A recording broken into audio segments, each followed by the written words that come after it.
এখন একটা মেসেজ দিয়ে গেলাম আজকে, বাংলাদেশ সহ সারা পৃথিবীতে কোন বেঈমান শক্তি কেউ আর মাথা ছাড়া দিয়ে উঠতে পারবে না।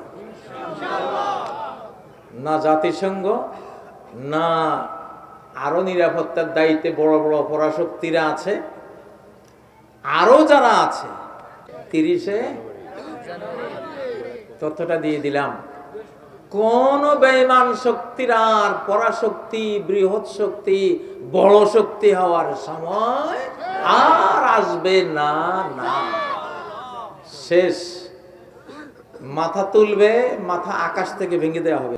আকাশ বাহিনী অথবা জমিন বাহিনী, যেই কোনো দৃশ্যমান অথবা অদৃশ্যমান যে কোনো সিস্টেমে তাকে দমন করে ফেলা হবে। বুঝবেও না কেন এমন হলো।